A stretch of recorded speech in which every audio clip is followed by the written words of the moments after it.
We're muted. All right. Hello. I'll try and set that over there so I don't. Oh, you think I'm going to get that right? Right.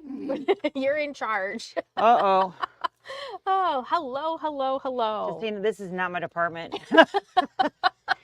I don't know. I put you on the wrong. You You're want to come asking. and sew instead? I wanted you to do it all. I don't know. I'm not sure how you misunderstood that. Oh my goodness. I have quite the selection of tools over here.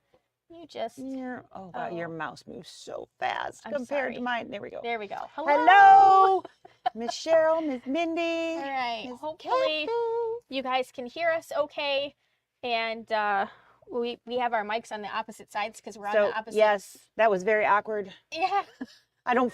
We're on the wrong side. But our names are right. Our names are right. I did manage You to, did get that. do that. Hi, Mom. Okay, yes. So we wanted to talk about seams. Yeah. Getting the seam you want. The seam you want. More specifically, yes. the 1/4 inch. The 1/4 inch. This works for all things. Yes. But specifically, the strips and the things that we're going to talk about are going to be specific to the 1/4 inch. Right. But you could apply. You can apply this technique to anything. Any others yes. as well. And if you guys have a special question, leave a comment. We'll do our very best to answer those. That's my job. I'm supposed to monitor that. So let's see. The thing that makes me absolutely crazy is when people write I'm going to do a scant 1/4 inch in that. Right. What is a scant 1/4 inch? I mean, I would like you to measure that for me. Exactly. What is a scant 1/4 inch? Right. I would like the actual size measurement for that, so yes. I can get that pattern correct. Right. So that your scant can be the same as my scant. Yes, please. And that's just. Anybody out there know what that actually means? Right. It's not. And we use. That's not a unit of measurement. It isn't. And it kind of makes quilters sound a little crazy, like if you talk to an engineer type person, because they would look at you and be like, what are you talking about? There is no such thing as a scant 1/4. There is a 1/4 of an inch, and then there's less than a 1/4 of an inch, whether it be a 16th or whatever. So, coming from like an engineer type family, and my husband is a woodworker and things like that. When you go to measure, right, I'd like you to cut that on the short side of that. The left side of the 1/4 inch? The left side of the line. It's not quite to the 1/8, but right. Not quite to the 1/4 inch either. That's still not a unit of measurement. It isn't. I mean, it makes sense in our head. Right. But that's still not a unit of measurement. So you can't put something like that in a pattern and actually expect everybody's pattern to come out. Right. Because there's no way for them to know what you meant. Yes. Does that actually mean the 1/8 right. shorter, or does that mean? I think though the time that I lost my marbles over it is I got a pattern and it said something like cut generously and sew with a scant 1/4 inch. And I was like, that is like the dumbest thing I have ever read. You want me to overcut and then under sew? That'll come out great.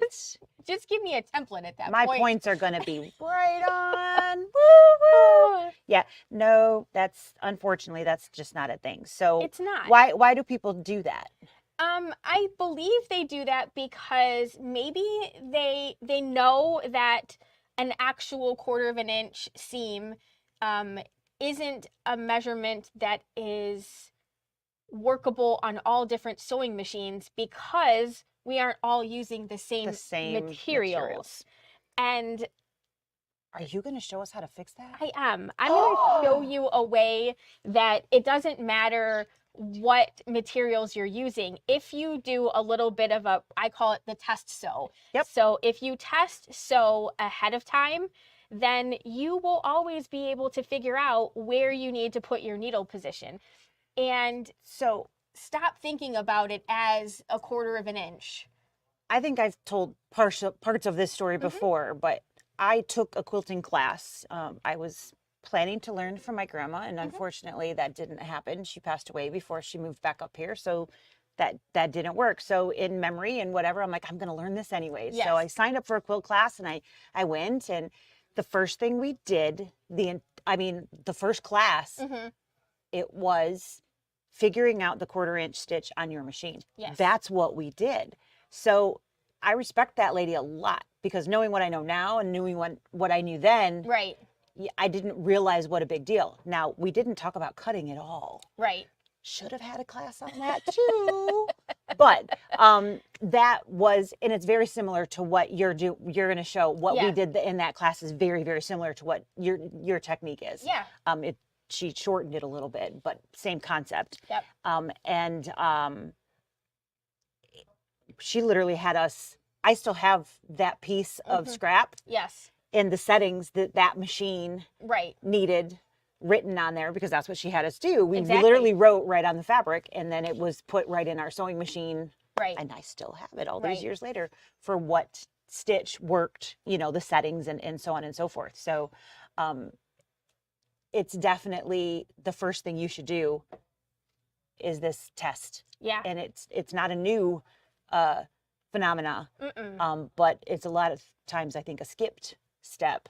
And then people wonder why things don't work out. Right. So this is definitely. Yeah. I mean, over the course of your quilt, it can change, you can be inches off by the time you get all of your little pieces together. I like this. Yeah. I guess if you were sewing a garment, you could make a size smaller if you cut generously and sew scantly. Crazy.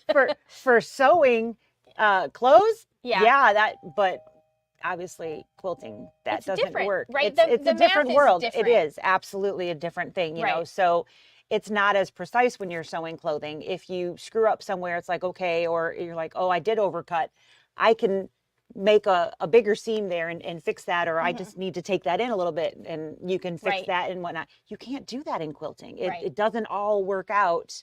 Yeah, I think that's like I'm a quilter.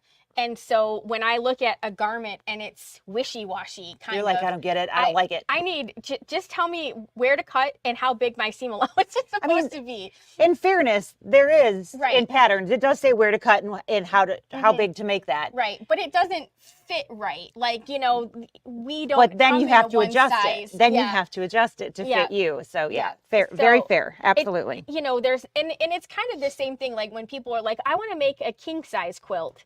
And you're like, okay, what size king size quilt? And they're like, well, what do you mean? I'm like, well, do you want it to fit on the top? Do you want it to have how the overhang? Thick is your mattress these days? Is it like up 21 inches off the ground? That matters. So there's so many different variables that we have now that we didn't have many years ago. So Lisa and I are going to talk about some settings on the sewing machine, and then I'm going to show you a couple of different ways and a couple of different tools that you can use to help set yourself up for success over and over and over again, and stop worrying so much about the actual number, because if you do the math and I show you how to double check that your math is correct, then you won't have to worry about it. It will actually end up being the right size when you're finished. So what should we start by showing different things on the screen, or should we start by sewing? Let's talk about programming first, because you got to start picking the stitch before you can sew the stitch. So let's start with that. And we're going to move this guy. We've got some fancy camera work going on today. And where did you hide the... It should be right there. I'm probably rolling over it. No, yep. Hopefully I'm not rolling over it. We probably want to be there, and that's on this side. I can do that. All right, so we're going to plug in another camera, and that should be that one. Oh, look at that. It worked. This feels like a win. All right. So far, I haven't screwed up. Give me time. Give me time. I'm going to loosen this up just a little, and then I will be able to zoom in a little bit. Yeah. There we go. Sorry, guys. There's some beautiful fabric back there. All right. So let's talk about we are sitting in front of a luminaire. Right. So that being said, this same stitch selection options and the basic stitch things are going to be the same all the way down to a 7x12 or 8x12 combo machine, or on the 11 well, an 11 1/4 inch machine is going to have the same selection options. Right. Once you go into an 8.3 inch throat machines, they're going to vary a little bit, but they still have The same. the same stitch options. You're just going to have a few more perks on the bigger machines, but the same stitch options are available there as well. So what you're going to find in a variety of different machines is, if you look closely at the screen, right now it happens to be on stitch number Q02. And then below that, you might not be able to see. Let me zoom in just a little bit. There is a P on there. And then that P is like a piecing stitch. So that's how Brother and Baby Lock sort of designate some of the special stitches. And we happen to be in the quilt menu, which on this particular machine, you slide up, there's a tab on the top that you can slide back and forth. And we are in the quilt menu. So my sewing machine at home, I have my machine set up so that it populates basically the quilt menu. You can have your machine Wow, start. it does? It does. That surprises me so much. So you can have your machine turn on in a variety of different ways. You can have it set up for the quilt menu, or you can have it set up for regular sewing. And we can absolutely show you how to do that in just a minute. Yep. So if you have a Brother or a Baby Lock sewing machine, even the smallest line of our regular sewing machines, they have some stitches on them that are designated with P's.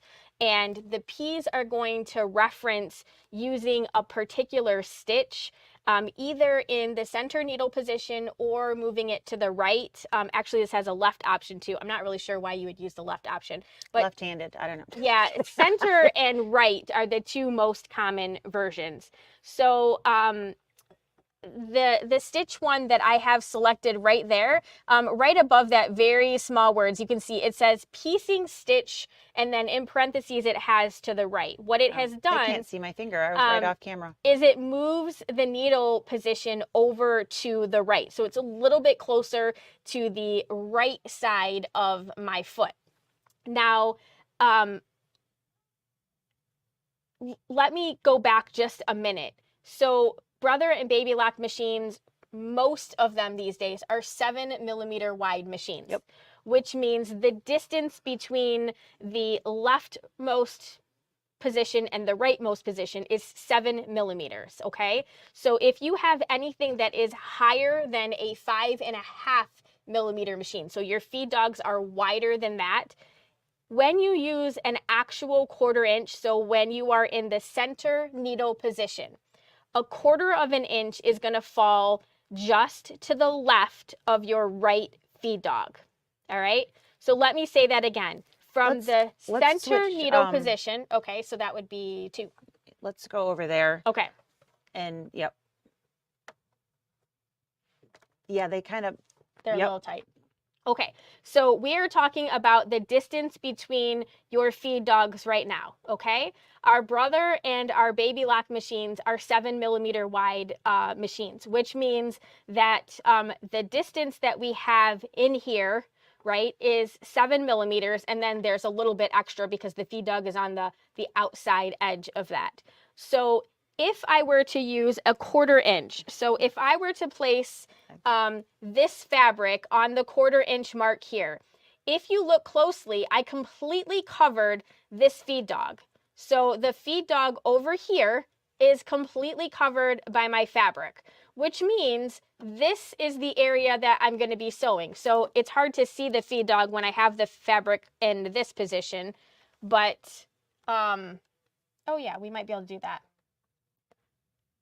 So if you look right here, this is the 1/4 inch mark on my plate, and this whole part of the feed dog is completely exposed, which means I have 0 fabric underneath that feed dog right there. So I'm only using one of the 2, which means my fabric is probably going to list and pull a little bit. Yep. So anybody who has a sewing machine that is wider than 5.5mm, so your stitch width is wider than 5.5mm, if you use a standard 1/4 inch foot with the needle in the center position, your fabric will fall short of the other feed dog. Yep. So you will only be using half. So you will only be using half, because that's just how it mathematically works out.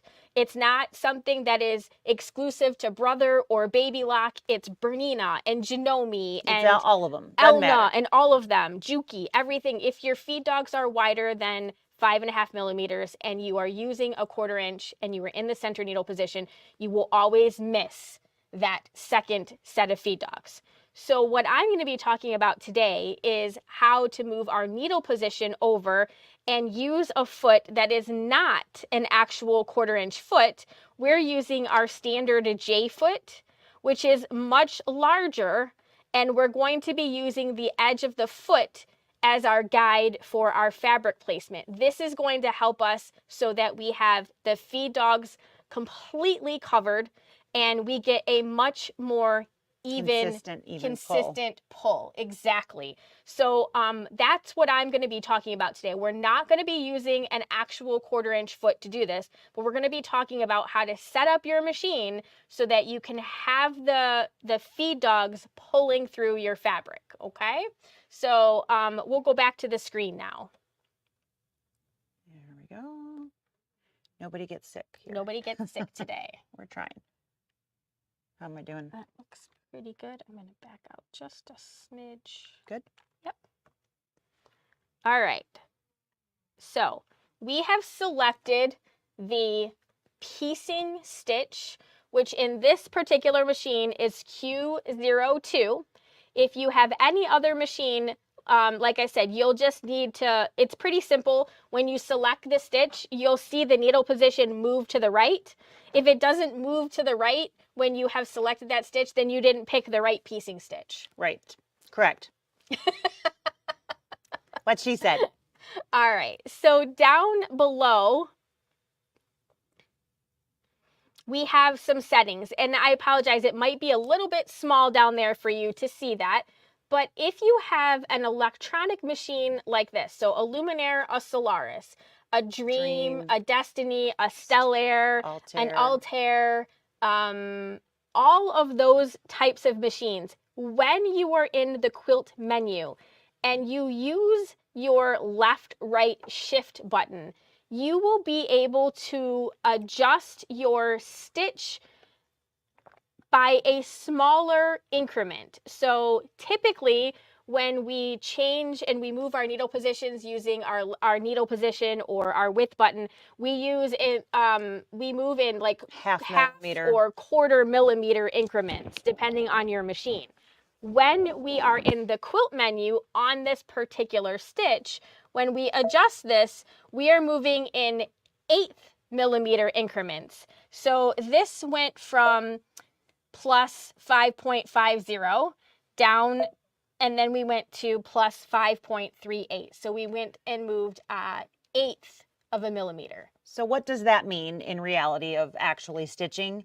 That means that the two of us, for instance, sitting down in front of the same machine using the same stitch, we all stitch a little differently, you know, just by how we handle the fabric, how we sit in front of the machine. Right. Do I like to see the edge of my fabric poking out the side of the foot? Do I not like to see the edge of my fabric poking out the side of my foot? Do I want it tucked under more, less, whatever? Right. So depending upon your personal preference and how you are comfortable in front of the machine, you can minutely adjust the machine to literally give you that perfect 1/4 inch stitch. Yes.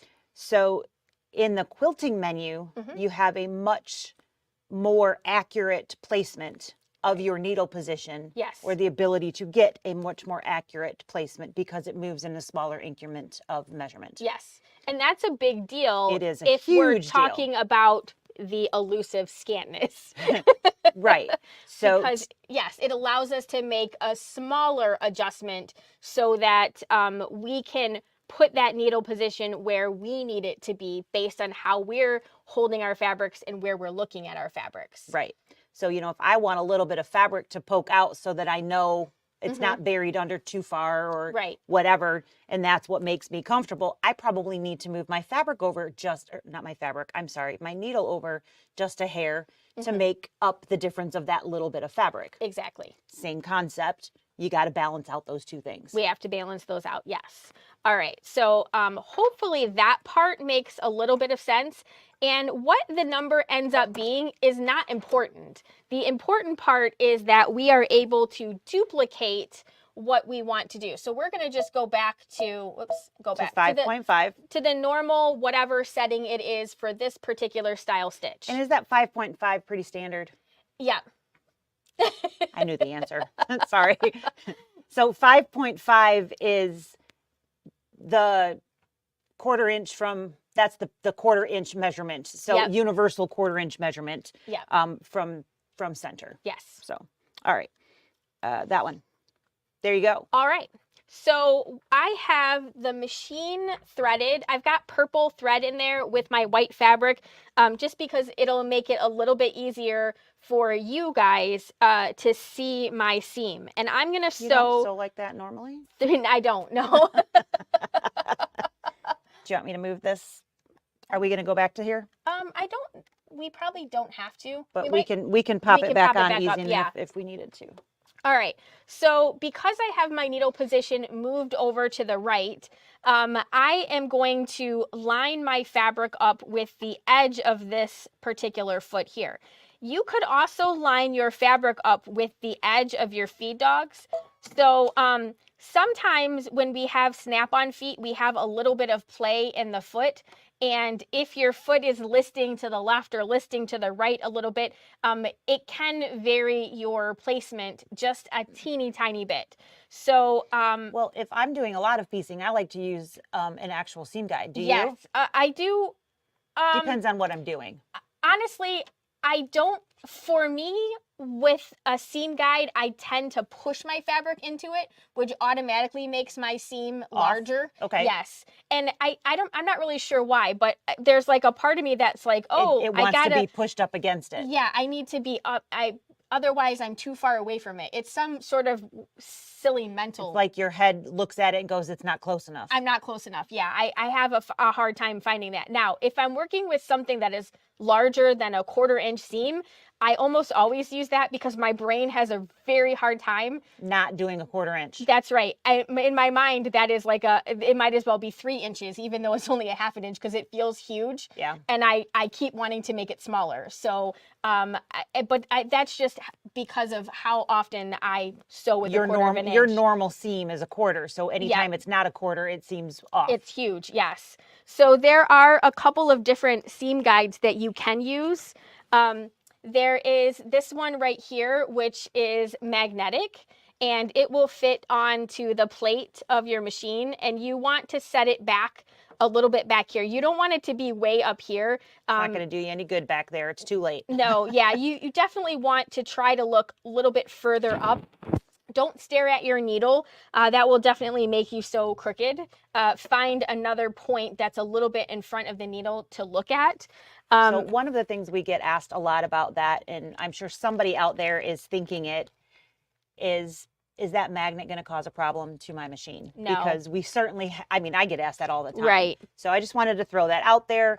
It is not a problem. We wouldn't sell them if it was a problem. So it is not going to screw up. I'll stick a gigantic magnet on my machine. Not that you guys can see that, but it is not going to change anything in your machine. So I just wanted to mention that because I'm sure somebody out there is thinking, oh, isn't that magnet going to mess something up? It is not. You're fine, absolutely fine to do that. Yeah. And then we also have this tape, and this is called diagonal seam tape, but you can also place this on the bed of your machine. Again, you would use like one of those guides along the edge of your foot. It gives you something to bring your eyes forward to look at. And then in truth, by the time it gets to the needle, it's too late. Yeah. So you have to have everything lined up in front of the foot, because otherwise it's too late. You're already unsewing. Yep. And then we happen to have run out of these. This one, I actually use this all the time. I say that's the one I use. I don't use it when I'm piecing, but I do use this a lot. I use it when I'm top stitching. I'm doing all kinds of like my handles for bags and things like that. So I use this a ton. It is universal for most of our Brother and Baby Lock machines, and it sits, there's a little screw over here that it screws into, and then it moves left and right. So we'll get more of these in. These are about $25. So I use that a lot. Totally worth it. I love that Totally one. worth. It's very, Yes. very easy. And it just screws into the plate right here. Yes. So we do have, I love this. Oops, wrong one. Sorry, we got a new one. Hang on. All right. So Marge would like us to give the number settings again, and what's with the red feet. So we were waiting for somebody to ask that. So thank you. You think we fed that question? Right. So first of all, the number settings, we are using quilting menu stitch number Q-02, and that is a pretty consistent 02 number across the board, whether we're on this machine or another one. So 0-02, excuse me, is the number, and our needle position, whether you're using the width or left right shift, depending upon your machine, is 5.5. Yes.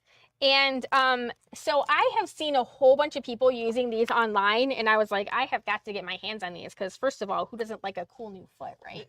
I'm totally a foot junkie. Anyways, these are called So Fine Ultra T feet. All right, and they're red. And these are they're non-stick. They're ultra performance presser feet, and they make this in a 1/4 inch. They make an all-purpose foot, which is like the J foot, and then we make the N foot, which is like decorative. So one of the things that I really like about this foot is actually how snug it is. Yeah, so there's not as much play. When I compare the two, so there's a significant amount of play in this foot when I have that on. So depending on where I'm sewing, like I said, that can push the fabric and or your needle a little bit. So that is my only complaint sometimes about the feet, is that I feel like they're just a tad bit sloppy. And this one is less so. There's no play whatsoever. It's not going anywhere. And I don't know if you noticed, when she went to try to take that off, she had to actually pull it off. I pulled a little bit. It snaps much tighter. So yep. There's definitely a difference. So it comes as a 3-piece set. It comes as a 3-piece set. Really cool too. And it's $50 for the 3-piece set. So $49.95. And they are Teflon. So if you're a bag maker or you use a variety of different things, it's super slick. But it hasn't been so slick that it's not been great. It's not working for your average stuff too. Yeah, I'm playing around with these. So we only got a couple of these in, but if anybody is interested, we can definitely get more of these. And I'm definitely really enjoying the foot. It's been it's kind of a fun thing. The other thing that's really nice is it is really easy to see the edge. The difference between your foot and the fabric. Right, because it has because it's so bright. It's super easy for me to see. Well, and the non-metal, also there's no glare from your lights or anything like that too. Exactly. So we do have another question here. Oh gosh, it did it again. I'm so sorry. Right when I went to click, it pops in there and I see, I told you, not my department. Yep. So sorry. How do you put the seam tape on your machine? So you just cut off a section, but you would want to use a ruler. Yeah. Or another seam guide of some sort to measure and make sure that you were putting in the right place. So placing a straight edge ruler up against the measurement position so that you're getting that sticker in the correct spot. Mm-hmm. Yep. And then wherever it is that you're going to place your fabric, then that would be like the line that you would use for this. What this tape was originally designed for, of course, I don't always use things for the same purposes. This was designed so that you can cut a piece of it off, and when you have a square of fabric and you are trying to sew diagonally from one corner to the other. Normally you have to draw that line. So this tape is designed so you literally put the tape across from diagonal to diagonal, and then it gives you the position to sew on, and then you can just pull it off. But I use that tape on the bed of my machine as a visual guide when I need something to follow. Yeah, farther. and it's kind of like washi tape, so it doesn't leave a really significant sticky residue on. No.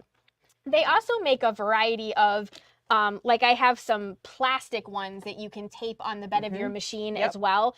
The problem with the plastic one is that you have to like cut out the area where your feed dog is, and that's the key. If you lose the key, then it never like goes in the right spot again because it doesn't fit around all the area. So so this is one of those just nice things.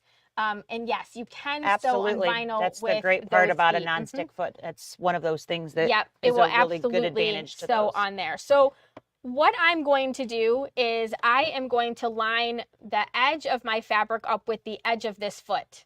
And what is your fabric? My fabric, I just have 2 pieces of fabric. We're going to have 3 because we're going to sew 3 pieces together. This is my sewing test. Yep. And I cut my fabric pieces 2.5 inches by 6.5 inches. So all 3 of these pieces are cut the same size. So 2.5 by 6.5. When I'm done sewing my 3 pieces together, my fabric should be a square. It should measure an equal 6.5 by 6.5, and I should be able to measure the inside rectangle. It should equal a perfect 2-inch. If it doesn't equal 2 inches and it is bigger or smaller, then I need to move my needle position either further away or closer, depending upon whether it was bigger or smaller. And the reason that I recommend a sewing test, and I recommend you do a sewing test with the same type of material that you're going to use and the same thread that you're going to use, because different weights of thread and different types of fabric, they take up more space in our seam. Right, when you press that open When you press it, yes. And measure this depending on how you're going to press. Because if you are a person who presses their seam open, you will have less bulk in your seams, which is going to affect your seam allowance. It's going to, absolutely. That's right. So if you like to press your seams open, and I'm not here to be the seam open police, I'm just saying that that is definitely going to make it a difference, because you won't have the actual the fabric taking up this or that space. versus that is going to make a difference. It really does make a difference. And so I'm a big believer on picking away and not necessarily bouncing back and forth between the two.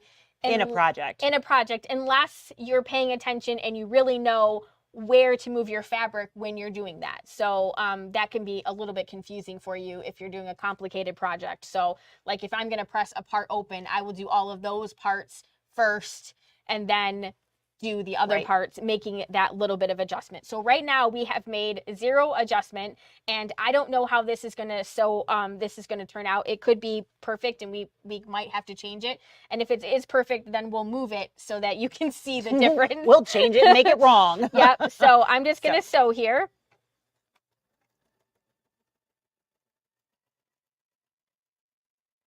And I can attest how easy it is to see that fabric on the edge of that. Right? That's really nice. My angle, I'm like, wow, that is very specifically noticeable. Yep.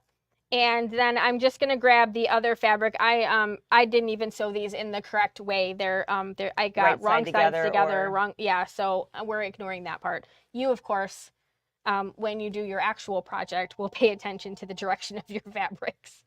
Hopefully. Right. All right, so now I've got the second one lined up.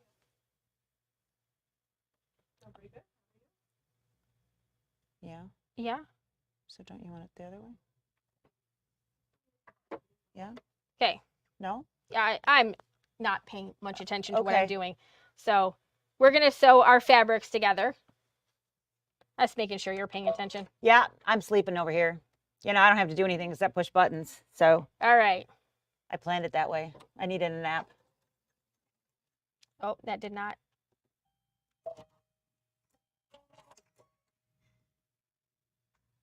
did start stitching. It didn't start stitching at the beginning. All right, let's try that again.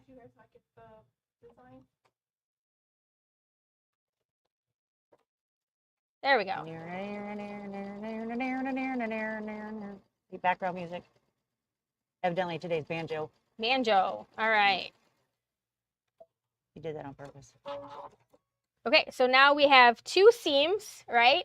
And Dee would like to add a set of feet, please. all right, to go with her design from this morning. Design from this yep. morning. All right, can you move to this camera? Pretty, Ding. please. All right. Wow, I lots of stuff over there. Over here. You might want to back that camera up a little bit. I can do that. Okay.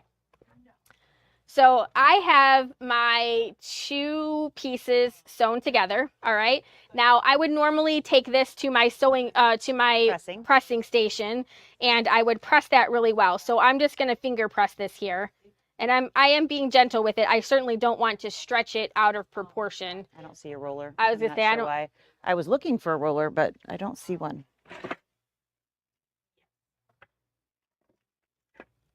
Not hidden over here either. Okay. Sorry. So now I have this piece of material, and it's pressed-ish. So what I'm going to do is I'm going to set my ruler on top of this. And what I'm looking is on the inside of this, I'm looking to see where it is. And now my seam allowance is too big. I'm going to zoom closer to this to hopefully get around the glare.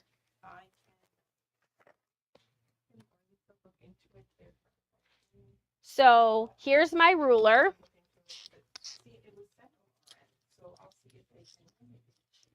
And here is the inside of my seam.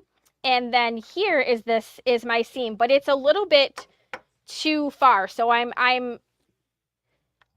made my seam allowance just a scotch too big because it's not perfect on the inside. What I really want to see is I want to see this folded edge and this folded edge make a perfect 2-inch, okay? Because this started out as 2.5, and if I deduct 1/4 of an inch from here and 1/4 of an inch from here, this inside piece should measure 2 inches, and I am just a scotch outside of that. Now, part of it could be that I didn't do a really good job of pressing it, but it's likely that my seam allowance is just a teeny tiny bit too big. The other thing that I can do is I can double check the total measurement of my piece here. So it should measure 6.5. And you can see that it does not measure 6.5. So I'm about an actual 1/8 of an inch off at the side here. Is that, can we see that kind of? I can see that, yes. All right.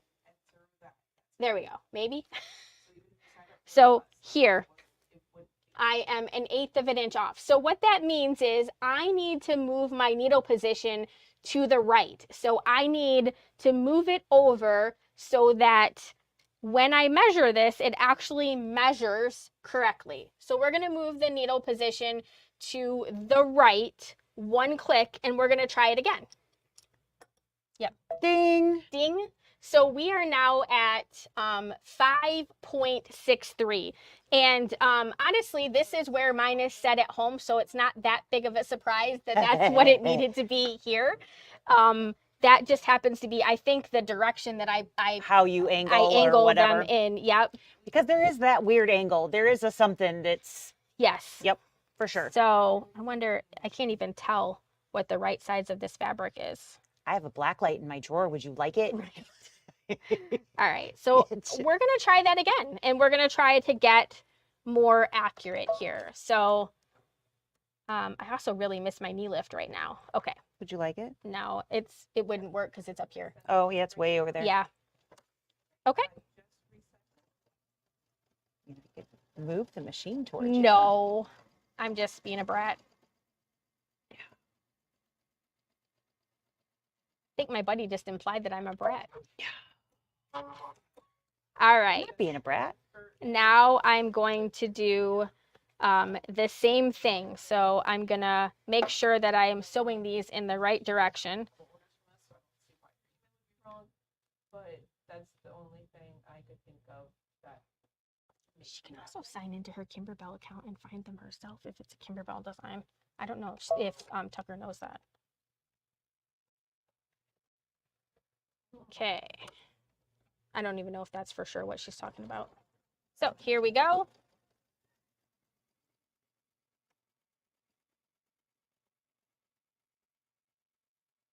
Tucker. Little Kimberbell design. Have her sign into her Kimberbell account. So, she doesn't have any software to open this or anything, but yes, she would download it and she would just. All right, so here we are again, and I gave you a roller. You did, yes. I didn't want it to stretch the fabric, so I was Gotcha. just doing a gentle. You mean I got up for nothing? No, I'm using it. I'm kidding. using it. Now I'm being a brat.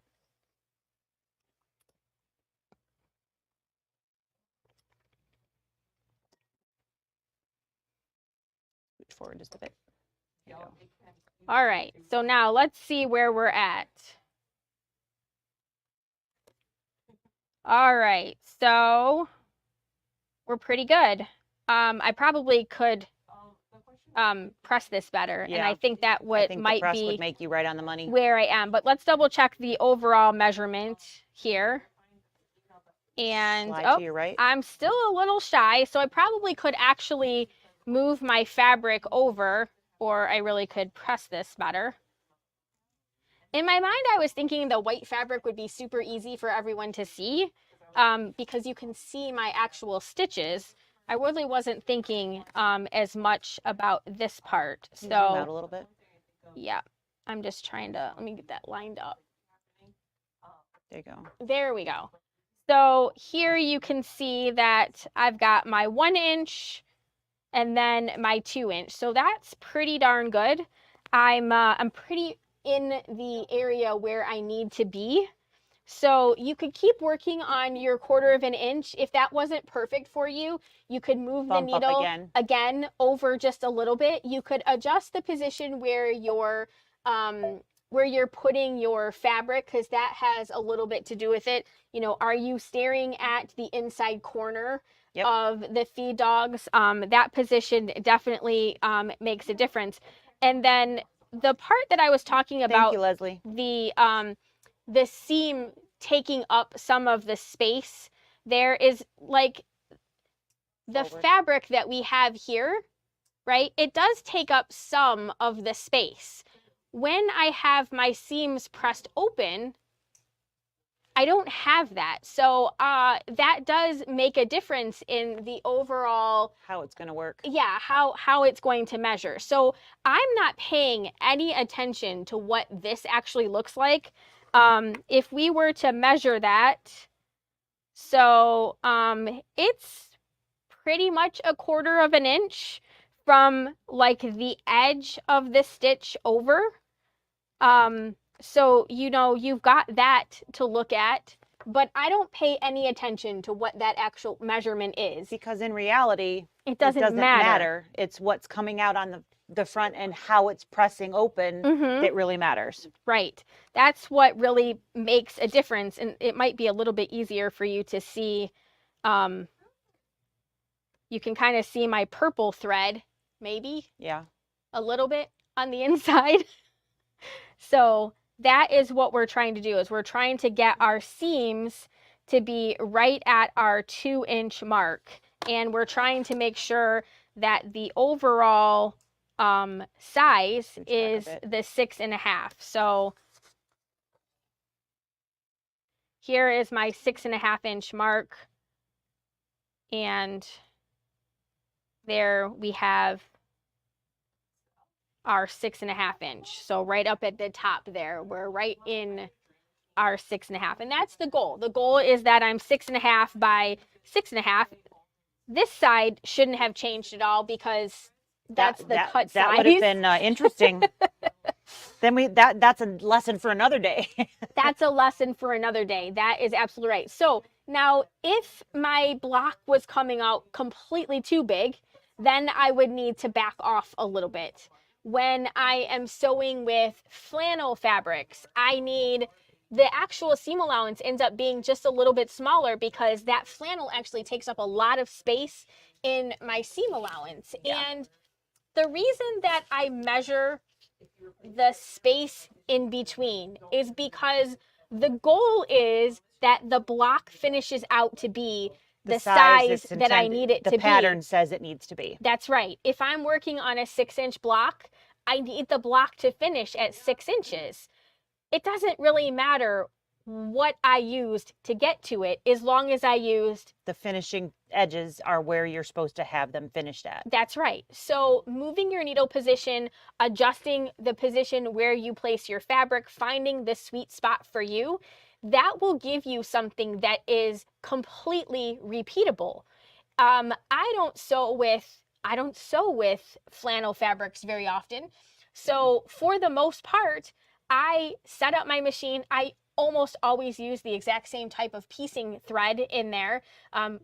May it be a slightly different shade of the same type of thread. But you can expect pretty consistent results because Yes. you're putting consistent items into the formula. Exactly. I'm using the same type of thread. Whenever I change thread brands, even if it says it's still a 60 weight thread, or if it says it's a 90 weight thread, it doesn't matter. Same ply, same weight. Right. I doesn't always mean it's check the same. because there are no thread guidelines. So there's no thread police out there saying your 60 weight doesn't match your 60 weight, doesn't match your 60 weight. It's just whatever the thread manufacturer deems as 60 weight. So paying attention to the different manufacturers means that I am paying attention to where I put my fabric, where I move my needle position, and those types of things. So hopefully that makes some sense. What we're doing by creating the sewing test is we're creating something that we can duplicate. We can say, okay, I have sewn with this thread, I have sewn with this foot, I have sewn with this fabric, and this is now matching exactly where I want it to be. Once you have that, you can save those settings. Most of the machines have the memory capability of, you don't have to remember or write it down. You can just push memory and. Exactly. Now, if you change thread types frequently, you could put a little, you could have a thread book, you could have a little note that you say, oh, when I am going to use this particular type of thread, these are the settings that I'm going to use.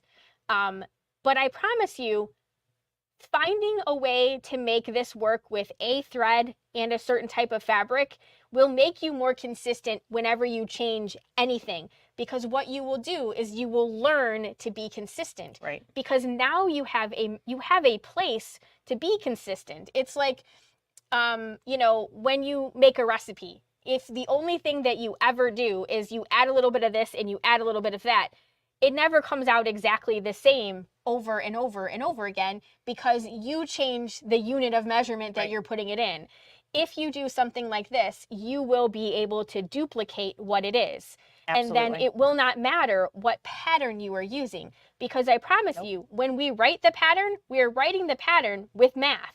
Math says that we're deducting an equal amount from our seam allowance, which is typically 1/4 of an inch if you are a quilter. Right. So if we say 2.5, right, the finished size will be 2. Yes. That's the math. That's the math. You've got to figure out your path to get there. Right. Which is what we're talking about here. And then you don't have to be nervous about what this elusive scant is. How far to the left? How far to the right? This is a way that it doesn't matter. Stop measuring the actual seam. Measure the distance between two pieces that you have pressed, and press them the way that you're going to press the quilt. Exactly. So don't do what I did. Don't take it over here and do a loosey-goosey press. Go to your actually iron board, press it, and make that. And the things that I did not do in this that I typically do, this is not starched. I normally starch the fabric. Right. Starching your fabric also gives you a much more crisp seam. So it will definitely... It'll make it easier for measuring. It does. And the fabric is less likely to stretch. It also kind of doesn't do that little shift as much at the corner and the end. But your test should be the same as what you are going to be sewing in your project. Yes. So we're certainly going to be starching our quilt fabrics. So Yep. you should be starching in your test product as Exactly. And you know, don't pay attention to like what the actual seam looks like. So like if you looked at this seam, it's okay. It's not perfect. The thing that people don't necessarily realize is that depending on the grain of fabric will depend upon how my how seam beautiful looks. it looks. That's right. What direction you're sewing on. This is the straight grain, so there's zero stretch. So it kind of looks wobbly a little bit. Right. If I were on the other direction. with grain, Yep. yeah, from salvage to salvage, I would have a little bit of stretch in my fabric, and the threads will sort of nest into the fabrics just a little bit better, so your seam looks a little bit better. But the important part is that it holds together. It's not that it doesn't have to be and look beautiful. It just needs to hold together. So give yourself a little bit of grace if you're looking at your stitches and you're wondering. Well, sure, because you're going to end up having to sew in both directions. Yes. I mean, there's no getting around that. That's yeah, they're going to look a little bit better than others just because of the grain of the fabric. You know, your needle can play a big part in how that looks. So, you know, I actually think I have an embroidery needle in here, which isn't something that I would typically sew with. No. So you've got lots of different options there of things that you might be that might be a little bit different as you're working through this. So you definitely want to pay attention to those types of things. So absolutely. Do we have any questions? Can you go to this camera for just a sec? Yep. I can. Look at that. So I know some people, no matter how hard they try, they still struggle with a few things. Like they struggle with the beginning and the end. They get like ears or it's not consistent. So I know a lot of people that use a little bit of like this is a temporary glue. This is a fabric pen. Some people will put just a dab in the corner at the beginning and the end, or they'll put a dab of this where they have a seam that meets. It will sort of help hold everything. It disappears, so it doesn't have to, it doesn't need to stay permanent in there. So this is also very helpful. A sewing stiletto. So this is very helpful because, you know, when the fabric gets close to the edge, it's hard to have your hands there, but this kind of gives you an extra little finger. And you can get that all the way up under the foot. You can. Without any, you know. Yep, absolutely. And then like this little nesting of threads that happens. So there's nothing wrong with your machine. We had a really long tail thread, and when we start stitching, the thread sort of grabs the tail thread and it pulls it up. If you don't want that to happen, if you just put your finger on your tail threads before you start sewing, it just needs to be on there when like the needle goes into the bed of the machine as it goes in. Then you can let go. Then you can let go. What you're doing is you're just holding that top thread on the top. So so it doesn't get pulled in and wrapped around the bottom. So that's all that does. Is it just has to grab that thread. It has to go someplace. So definitely use that if that bothers you. Do you think that the sew line would hold on the brim of a straw hat to embroider? I don't. I would use a sticky stabilizer, I think. Yeah. Either that or just taping it down and yeah, I would probably hold it with your stiletto and hold. But I don't think that it would. It's not sticky enough. I don't think so either. Not to mention that it's a large item that's going to pull and whatnot as the machine's moving. Right. So. Right. Yeah, I definitely don't think it's sticky enough for that. I have pins here, so you know I didn't use any pins, but some people use lots of pins. the finer your pin, the more helpful it will be in order to keep your fabric pieces aligned. The other thing that you can do is you can lessen your presser foot pressure on your machine. Lots of machines have that as an adjustment. Absolutely. And if you find that like your fabric pieces were even when you started, but when you got to the end, the top piece is shifted. So the bottom piece shifted down a little bit. So if I adjusted my presser foot pressure, that would happen a lot less. Yep. So you've also got that as an option. Of course, you could pin, and then that happens a lot less when you pin. That, or even the stiletto. The stiletto just helps. To hold them. Yep. It's like when you let go, a lot of times you shift things too. Yep. So it's easy to, that is an easy thing to have happen. Yes. But there are many things you can do to prevent it, for sure. Yeah. So those are just some of the different things that you can use. And I only brought the pin cushion over here because I kind of knew somebody was going to ask about the magnet. These are also magnetic, and honestly, it's going to sound completely crazy, but I have one on the side of the bed of my machine that just kind of hangs out there. And it doesn't affect, it's never affected my machine or anything. So don't worry about the magnet's that. not They're an issue. not strong enough to cause any issues whatsoever. You think about all the magnetic hoops and all of the things that we have for sewing machines these days. It is definitely not the concerns that we once had, for sure. Yeah. Karen, I would probably recommend from that perspective doing a water soluble. You can even just put like a towel, like paper towel, on the back and just letting it kind of soak it out. Yeah. If you didn't want to douse it with what, but I can see where that would be a problem, just depending upon what you're doing. But yeah, sticky wash away would probably be the direction I would go for something like that. And get the sticky off ASAP. ASAP. All right, so don't forget to like us and subscribe. Subscribe. Surprise? Surprise. Not sure where that one came from. Yeah, this is really hard for us to remember to do these things. Yeah, we're trying. We are absolutely trying. And if anybody Tucker's has laughing at us. any questions, Sounds good. And you purchased your machine from us and you want to know where that sweet spot is on your machine, yeah, absolutely. Definitely give us a call, or we can schedule a lesson and we can help you with that. Even if you didn't buy the machine from us, if you have a question about your brother or your baby lock and you want to know where that stitch is, and you were watching us today, give us a call. There's the phone number growing at the bottom, or give us an email, or I guess we made Carol mad. I'm sorry. So sad. But that is it. That's what we've got. Can you think of anything else? I can't. Who knew I could talk about that for an hour? 2 hands up. It always goes so fast. We think, okay, well, yeah, we'll have time to talk about that, or we'll have time to talk. We never do. It's whatever the single topic is.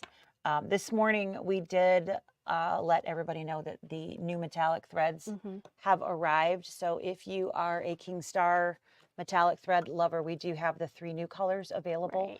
I don't remember what their actual names are, but it's like a leafy green, white, purple, and fuchsia. Thank you. Fuchsia, leaf green, and light purple are their actual names. And that is MA 25, 26, and 27. So. How did you get? I did absolutely. Say, yes. Let me. That's. Where did I put it? Like looking on the floor. Let's put this here. See, we need you guys to remind us of these things. All right. Are you good? I am. All right. So here's our screen. We're going to go to wherever your settings is, which is the piece of paper with the turn down corner looking guy there. And then you're going to get a whole bunch of other stuff. And everybody's machines have different things on different pages. So outside of this machine, I can't tell you what page it will be on, but the setting is still the same. It's on that page. The initial stitch page is what we're looking for. And you have the option of your standard utility or your quilting. And so if you touch the Q, that will be your quilting menu. And when you go to sewing, or if you only, if you don't have your embroidery on and you're going, whatever, if you turn on the sewing menu from the home screen, it will automatically open on the quilting menu. Yep. It's that simple. That simple. So again, your settings menu, and then scroll to whichever page has initial stitch page and choose quilt. Yep. That's how it's done. And that's how easy it is. Yep. You've got so much stuff in that settings menu. Definitely, if you've never gone through that. Yeah, take a gander. Yeah. And look, we've done a couple videos just on the settings menus. Definitely go through there and take a peek. There's so many things that you can do. You know, some of it's silly. I was reading a post that somebody's husband, they had named their Luminaire Luna. And somebody's husband had put in a update for them, and her husband renamed it Lunatic. I was like, oh my God. I replied, I said, I'm so sorry that you were having problems in it, but oh my God, that's hilarious. I was just like, your husband changed the name of your machine to Lunatic. Yeah, I thought that was fantastic. It's just like, that's good. This is why I don't let my husband touch my machine. Every time I used to take my sewing machine in for service, my machine would come back with some new name on it. Yes. Tony doesn't do that to us. He doesn't. But it was always interesting. Hopefully he's not listening to I was always close, wondering. Yeah, I was like, I wonder what crazy name I'm gonna get this time. So Karen, what is her question? Reminder, will there be upcoming posts of classes from last week's virtual from you both? Last week's classes. Oh, I wonder if she means the lunchtime learning from customer appreciation. We did say that we would talk about some of the stuff that we did that we would try to do some videos of those. But it won't be videos of what we did. It would be repeating those. And there's no reason we can't do that. No, absolutely. We absolutely can. Yeah, we should write that down. We should. We might forget. We will. We do forget. I'm going to write that down. We'll write that down. Thanks for that reminder as well. See, this is why we keep you guys around. That's right. All right. Well, I think that is all we have. All right. Well, thank you so much for joining us today. We will see you guys. When's the next time we'll see everybody? Next week? We don't have anything. We don't have anything this week. I won't be here next week. No. So we'll figure something. Maybe we can. I can spock in if there's something. We'll figure that out. I will be at convention. Yes. So there'll probably be. We'll probably do something live. Post some random Monday things. Something or next week about the new product. So there will be a new product email coming out. It will definitely have brother information in there. It may not have baby lock information in there. Yeah, I don't think they're releasing on Monday. Right. So but there is new baby lock stuff coming. There is. Absolutely. So if you're hoping for new baby lock stuff, just wait. Yes. Or call and we'll talk to you about it individually. As much as we know, which isn't a ton yet. But new brother information is released just coming around the corner on Sunday. So an email will come out Sunday night with the new stuff, and it's kind of cool. So a lot of you guys are going to be really happy. So we're happy about that. Good stuff coming. Next week will be different.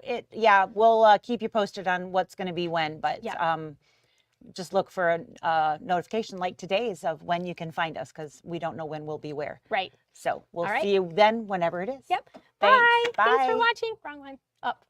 I was there. It moved on me.